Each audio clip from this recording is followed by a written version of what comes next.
They told her not to go inside. But curiosity has a sound, soft, quiet, like a whisper that lives inside your mind. For Clara, that whisper led her to the house at the end of Grayson Road. It wasn't supposed to exist. Old records said it had burned down in 1982, killing everyone inside. But there it was, standing perfectly still in the fog, lights glowing faintly in the windows. It looked awake. Clara parked her car at the gate and stepped out, the crunch of gravel echoing too loud in the silence. She was a photographer, the kind who hunted forgotten places, abandoned homes, decaying beauty. Her followers called her the memory collector. And this house, she thought, was a masterpiece waiting to be captured. The front gate swung open before she touched it.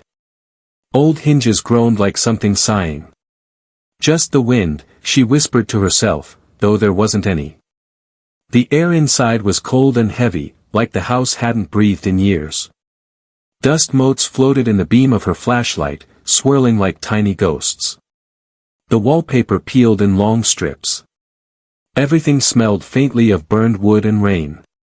She clicked her camera on, flash ready. Snap. The photo showed the hallway. Rotten wood.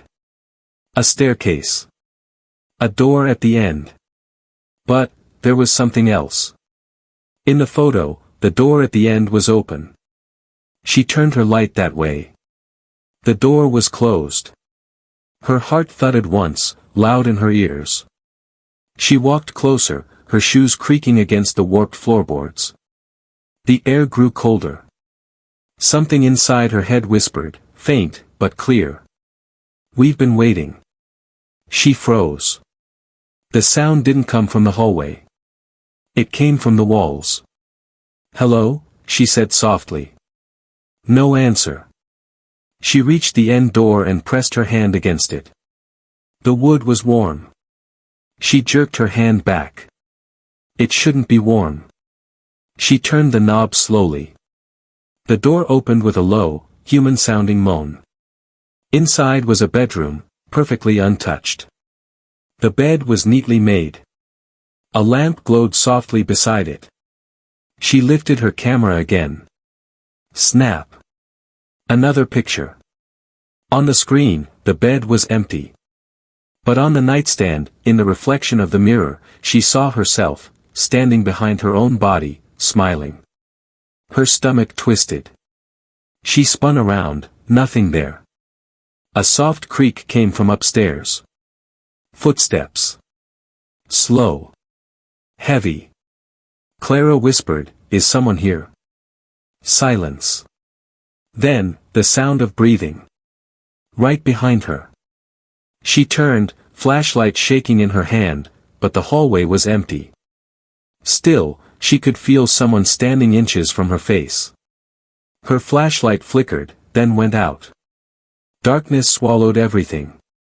She fumbled for her phone, using its weak glow to find her way back to the door. But the door was gone. Her light hit the wall where it had been. No handle. No frame. Just solid wood, like the door had never existed. Her breathing quickened. Okay. Okay. Just the dark. Just the dark. She turned toward the window, but there wasn't one. Only black walls, breathing softly, the wallpaper pulsing like skin. She stepped backward, right into something cold. Hands. She screamed, spinning around, but no one was there. Only her reflection, faintly visible in the mirror, smiling.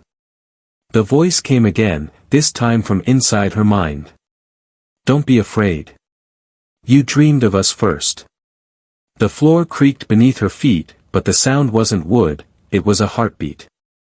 The house was alive. And it was remembering her. Her phone buzzed in her hand, a notification. One new message. From an unknown number. She opened it. Photo received. Attached, a new image of her, taken from behind, standing in the room, her camera still raised. Her hands went cold. Someone was taking pictures of her, right now. She turned toward the mirror again. Her reflection didn't move. It just stared.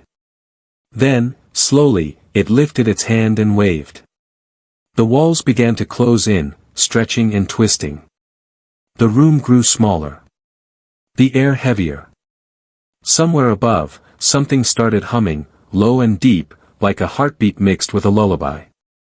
The whispering returned, louder this time, overlapping voices, hundreds of them. We are the dream. You came back to us.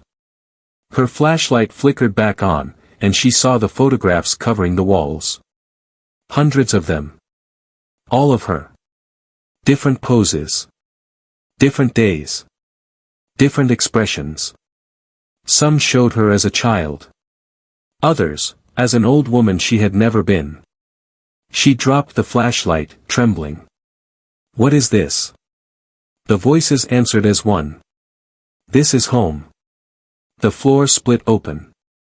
Beneath the wood was something alive, a red, glowing light pulsing like a heartbeat. The air stank of ash and memory. Clara screamed, stumbling backward, clutching her camera like a weapon. She pressed the shutter again, desperate. Flash.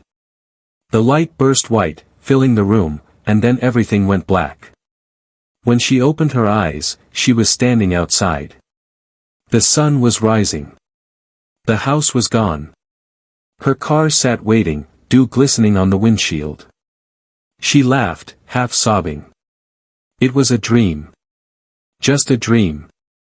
Then she looked at her camera. One new photo. She clicked it open. It showed the house. Still standing. And her. Looking out one of its windows. The photo wouldn't stop changing. Clara stared at her camera, her breath fogging the screen. At first, the picture was still, the house, the window, her reflection inside. But then, movement. In the tiny digital frame, the version of herself inside the house turned its head. And smiled. She dropped the camera. It hit the gravel with a sharp crack, but the screen stayed lit, still showing that same impossible smile. Her reflection whispered through the speaker. Don't wake up yet. Clara scrambled back into her car, fumbling for the keys. The engine coughed twice, then started. She drove fast, too fast, down the empty road, gravel spraying behind her tires. She didn't look in the mirrors. She couldn't. Because in the corner of her eye, she could see movement. Someone was sitting in the back seat. By the time she reached her apartment, the sun had fully risen, but it didn't make her feel safe. Her hands shook as she unlocked the door, half expecting to find someone waiting inside. No one was there. No noise. Just the hum of her refrigerator and her heartbeat pounding in her ears. She dropped her bag, locked the door 3 times, and went straight to her desk. The camera lay in front of her, cracked, soaked, but still working. She hesitated, then plugged it into her laptop. A folder appeared /house/. Inside, hundreds of photos. Not just the ones she took. Photos of her. Sleeping. Working. Sitting at this very desk. The timestamps went back years. Years before she'd ever heard of Grayson Road. Her screen flickered once, then went black. For a moment, she thought her laptop had crashed. Then white text appeared on the screen. You're home now. The speakers hissed softly, and from the static came a sound, faint, rhythmic, almost like breathing. Then words. Her own voice. I missed you. She slammed the laptop shut and stumbled backward, knocking over her chair. Her heart hammered against her ribs. No, she whispered, you're not real. But the whisper came again, this time from behind her. Yes, I am. Clara turned slowly. The window behind her desk was fogged over. But on the inside of the glass, written backward in smeared condensation, were 3 words. Let's come home. She grabbed her phone, her voice trembling. 911, I think someone's. The line clicked. A woman's voice answered. Soft. Familiar. Clara. You don't have to be afraid. She froze. Who is this? The voice on the phone laughed gently. You know me. You took my picture. Her stomach dropped. It was the same voice from the house. That night, Clara couldn't sleep. Every time she closed her eyes, she saw flashes, the hallway, the photographs, the pulsing red light under the floor. The dream always ended the same way, with her reflection standing behind her, whispering, "Wake up inside." She jolted awake for the fifth time around 3 a.m., drenched in sweat. The city outside was silent. Too silent. She sat up, and froze. Her apartment had changed. The walls were the same shape, but not the same color. The air was thicker. The light flickered like it came from an old bulb. And on her nightstand, her camera. Even though she'd left it on the desk. The screen was on. A single image glowing faintly in the dark. The house. The whisper came again. Do you dream of me, too? Clara clutched the camera, shaking. Why me? What do you want? The air grew colder. The shadows on the walls deepened, twisting like smoke. You came to remember, the voice said softly. But you forgot why the house waits for you. She shook her head violently. I never. Then the voice cut her off. Do you want to see how it ends? Before she could answer, the camera's flash went off, blindingly bright. When she opened her eyes, she wasn't in her apartment anymore. She was standing at the foot of the staircase inside the house. The same house she'd fled from. Except now it looked new. Untouched. Sunlight streamed through clean windows. Children's drawings hung on the walls. A record player whispered soft jazz in the corner. Her camera dangled from her neck again, just like before. She whispered to herself, this isn't real. Then a voice called from upstairs. Warm. Familiar. Clara. Breakfast is ready. Her blood ran cold. She climbed the stairs slowly, one hand on the railing. Each step creaked like a heartbeat. At the top, a door stood half open. Inside, a woman was standing by the bed, her back turned. Her voice was soft, gentle, humming the same tune from the record player. Mom. Clara whispered. The woman turned around. It was her mother. Alive. Young. Smiling. Just as she had been before the fire. Clara stepped forward, tears streaming down her face. This can't be real. Her mother reached out, brushing Clara's cheek. It's real here, sweetheart. We've been waiting for you. The warmth of her hand was perfect, until she looked closer. The skin was burned. Melted. Beneath the surface, something moved. Her mother's smile twisted. Her voice deepened. You should never have left the house, Clara. We still dream of you. Clara stumbled backward, gasping. No, you're not her. You're not. The walls began to melt, the ceiling pulsing with that same red light from before. The air filled with whispering voices, overlapping, desperate. Stay. Stay. Stay. She turned to run, but the hallway had stretched, endless, dark, lined with photos of herself at every age. Each picture whispered in her own voice. You're part of us now.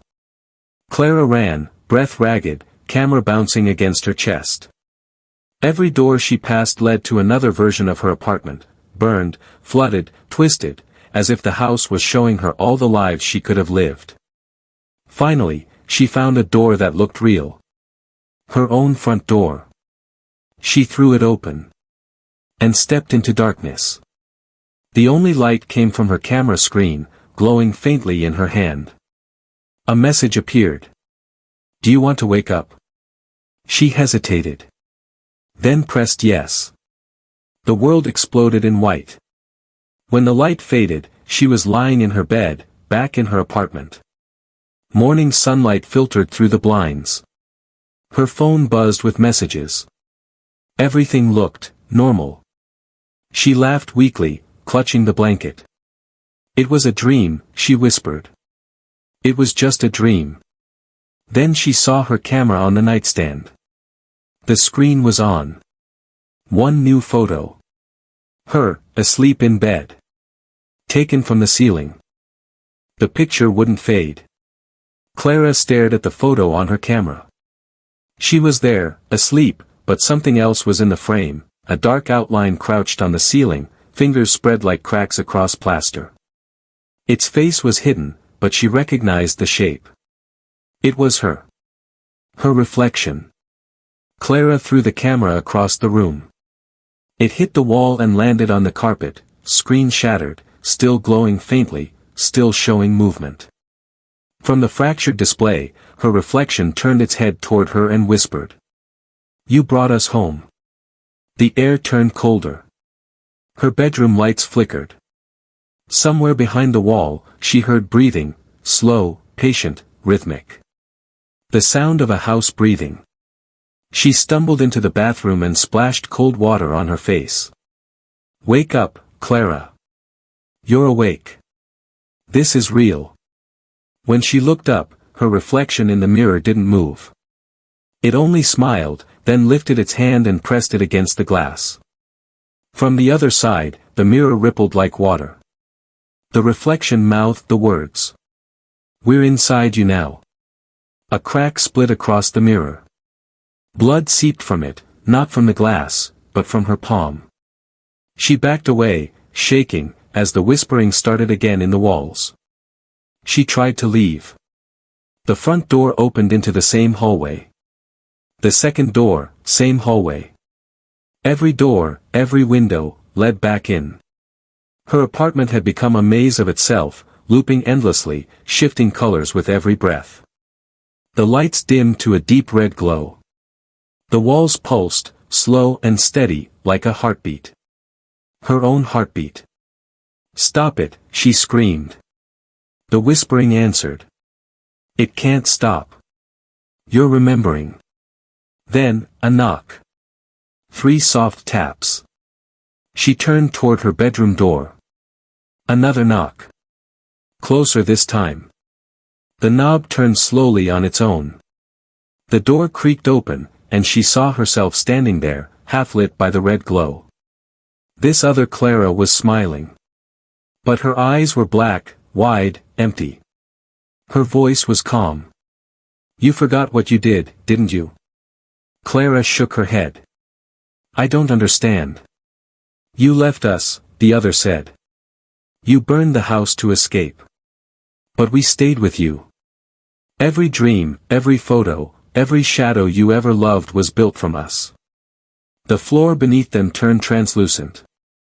Under the wood she saw fire, the memory of 1982 burning below her. A child's scream echoed up through the flames. Her own voice, smaller, softer, crying, Mom. Where are you? The truth hit like ice. Clara had been in the house when it burned. She had run. Her mother had not. And the house had never let her go. The other Clara extended her hand. Come back. Finish the dream. Let us build again. Clara backed away, tears streaking her face. I can't. You already did, the voice whispered. The walls began to fold inward, wood turning to flesh, floorboards beating like a heart. The air filled with smoke and ash. Every photo she had ever taken peeled itself from the walls and floated in the air around her, circling like moths in firelight. Each image was a door, a memory of the house rebuilding itself through her. Clara screamed, clutching the camera again. Then end it. Show me how. The camera beeped. One message appeared on the screen. Take the last picture. She lifted it, hands trembling. Smoke filled the room. Her reflection stood before her, smiling through the flames. Click. The flash exploded white. Silence. When Clara opened her eyes, she was standing outside again. Morning light. Cool air. A field where the house used to be. Only ashes and weeds. She looked down, the camera was gone. For the first time in years, there was no whispering. No breathing walls. Just wind. She took a deep breath and laughed quietly. It's over. Then she felt it, a pulse beneath her skin. Steady. Slow. Like a heartbeat that wasn't hers. That night, in her new apartment miles away, Clara sat in front of her mirror. The bruise-colored veins along her neck throbbed faintly with red light under her skin. Her reflection blinked half a second too late. Then it spoke. We're almost home. The lamp flickered out. Days passed. Clara tried to live normally. But every photo she took came out wrong, walls where there were none, doors leading to shadows, faces pressed against glass. Every night she dreamed the same dream, the house rebuilding itself, beam by beam, breathing through her lungs. One morning she woke to find dust on her bedside table, fine, gray, ash. In it, fingerprints. Tiny ones. Child-sized. She called a friend to come stay with her. When he arrived, he found the front door ajar and her camera on the floor. Still recording. On the footage, Clara was standing in front of the mirror, smiling through tears. She said softly. I see you now. You're beautiful. Then she walked forward, into the mirror. And disappeared. Police later sealed the apartment. They said it was empty, no sign of foul play. But neighbors still hear her camera's shutter clicking at night. And sometimes, in the window glass, you can see her face. Smiling. Waiting. Because the house doesn't need walls anymore. It found a new place to dream, beneath her skin.